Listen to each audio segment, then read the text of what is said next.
Côte à côte pour annoncer en fait leur accord programmatique autour de mesures fortes qu'ils vont défendre ensemble. Donc je parle du SMIC à 1 400 € net pour tous, de la retraite à 60 ans, de la planification écologique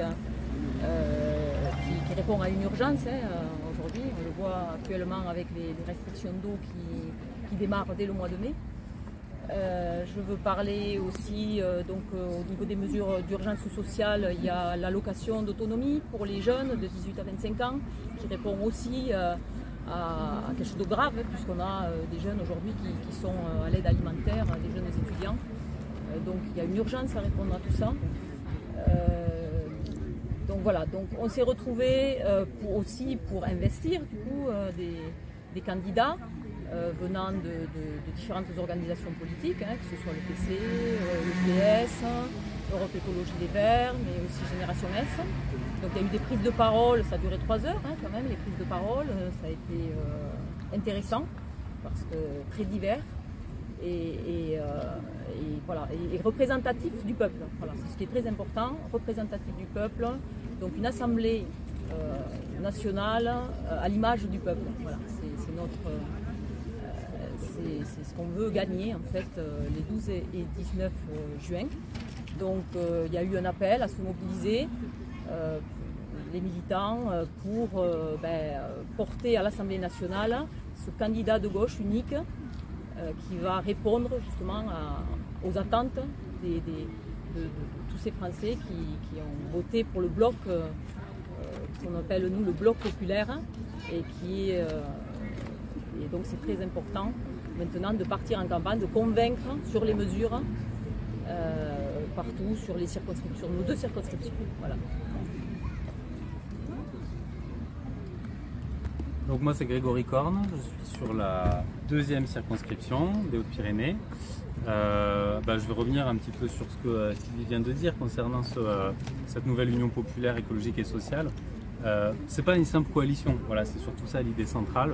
On a réussi à se mettre d'accord, c'est même historique d'une certaine manière, on s'est mis d'accord sur un fondement programmatique commun qui va nous permettre de résister à la politique qui serait menée par Emmanuel Macron si on lui laissait les mains libres sur les 5 prochaines années à venir.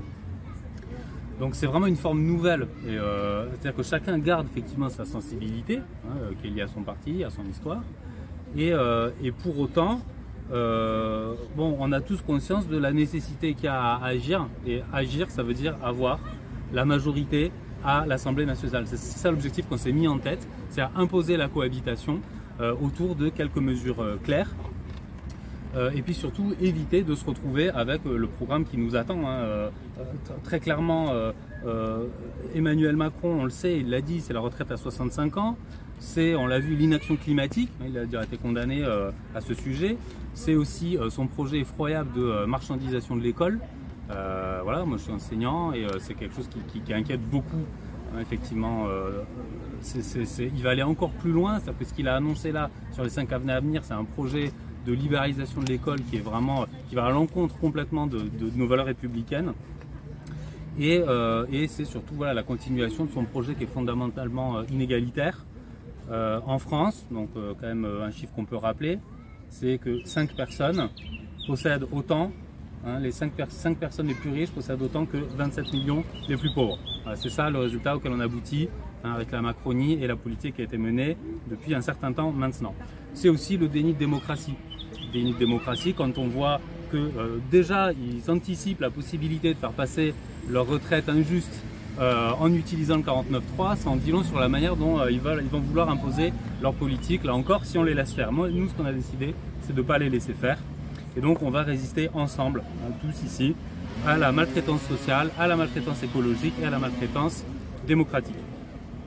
Quelques-unes des principales mesures qui avaient été rappelées par Sylvie, on répète, c'est le SMIC, on est tous d'accord là-dessus, le SMIC à 1 400 €, la retraite à 60 ans avec 40 annuités, l'allocation d'autonomie des jeunes, apprentis étudiants, et le blocage des prix sur les produits de première nécessité pour faire face à l'urgence sociale. C'est aussi la règle verte qui consiste à ne pas prélever sur la nature plus qu'elle est capable de le restituer sur une année, c'est fondamental, ça va être structurant même notre projet.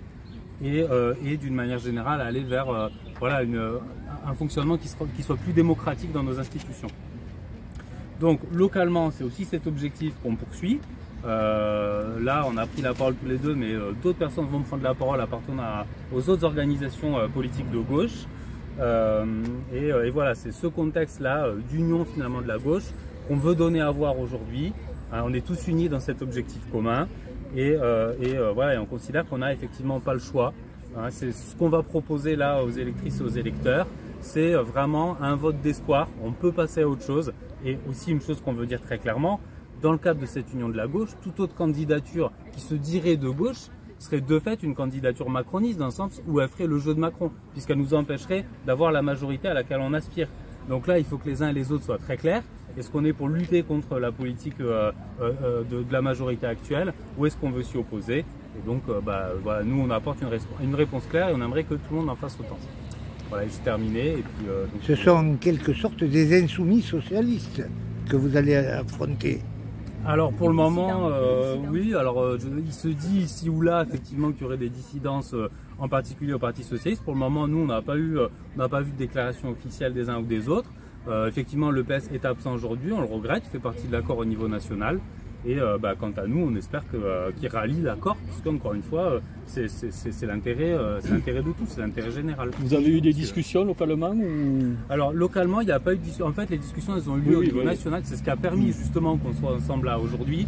Là, je vois, il y a les autres partis, donc vous parlez. Est-ce que vous avez parlé avec le PS? Pour le moment, en fait, ils n'ont pas, voilà, dans la mesure où ils ne sont pas effectivement venus vers nous, on attend, voilà, quelle va être leur décision, on n'en sait rien pour le moment. Sur le département, il y a déjà des candidats PS, PRG qui sont déclarés. Justement, le PRG ne fait pas partie de cet accord. Donc, comment on fait? Alors, le PRG ne fait pas partie de cet accord, effectivement. Alors ça, c'est une décision qui a été prise nationalement par leur organisation. À mon avis, c'est une erreur. Moi, j'aimerais savoir exactement. C'est pour ça que j'appelle d'ailleurs, je l'ai déjà dit ici ou là, un débat clair sur la question avec le PRG, parce que je veux savoir quelles sont les différences programmatiques entre nous.